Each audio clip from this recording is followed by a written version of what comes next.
ইকুয়েডরের সাথে ড্র করার পর এবার ব্রাজিল দলের কোচিং স্টাফে যোগ দিলেন আনচেলত্তির ছেলে। দেখুন, ইতালিয়ান কিংবদন্তি কোচ কার্লো আনচেলত্তি ব্রাজিল জাতীয় দলের দায়িত্ব নেওয়ার পর নিজের বিশ্বস্ত সহকর্মীদের নিয়ে একটি দৃঢ় কোচিং ইউনিট গঠনে মনোযোগী হয়েছেন। এবার সেই দলে যুক্ত হলেন তার নিজের ছেলে দাভিদ আনচেলত্তি। ইতালিয়ান ফুটবল কনফেডারেশনের অনুমোদন পেয়ে তিনি এখন থেকে ব্রাজিল দলের সহকারী কোচ হিসাবে কাজ করবেন। মঙ্গলবার সাও পাওলোতে প্যারাগুয়ের বিপক্ষের ম্যাচেও ডাগআউটে দেখা যাবে তাকে। ৩৫ বছর বয়সী দাভিদ আনচেলত্তির এই পদে আসা ছিল অনেকটাই প্রত্যাশিত। ২০১২ সালে পিএসজিতে প্রথমবার বাবার কোচিং স্টাফে যুক্ত হয়েছিলেন তিনি।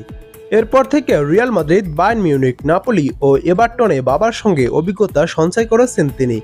স্পোর্টস সায়েন্স ডিগ্রিধারী দাভিদ ইতিমধ্যে পেয়েছেন ফিফা প্রো লাইসেন্স, ফলে তার নিয়োগে পেশাদারিত্ব ও দক্ষতার ছাপ স্পষ্ট।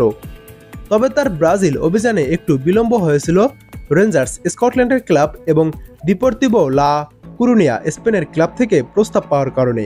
অবশেষে সেই অধ্যায় না এগোনোয় তিনি বাবার পাশে ব্রাজিলের মিশনে নামছেন।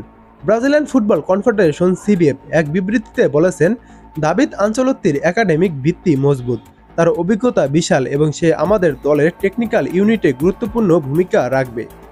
এদিকে শুক্রবার সাও পাওলোতে পৌঁছে করিন্থিয়ান্স ক্লাবের জোয়াকিম গ্লাবা ট্রেনিং সেন্টারে অনুশীলনের নামে ব্রাজিল দল, যারা ইকুয়েডরের বিপক্ষে ম্যাচ খেলেনি, তাদের নিয়ে অনুশীলন চালান আনচেলত্তির দুই সহকারী পল ক্লেমেন্ট এবং ফ্রান্সিসকো মাউরি।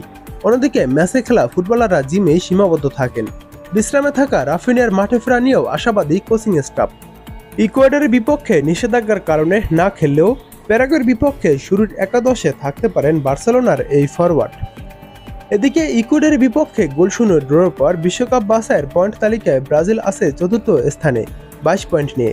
তবুও আনচেলত্তি জানিয়েছেন তার লক্ষ্য স্পষ্ট, বিশ্বকাপের জন্য কোয়ালিফাই করা, ব্রাজিলকে আবার বিশ্ব ফুটবলের শীর্ষে নেওয়া। তার ছেলে দাভিদ আনচেলত্তিকে সঙ্গে নিয়ে সেই লক্ষ্য বাস্তবায়নের পথে আরেক ধাপ এগোলেন কার্লো আনচেলত্তি।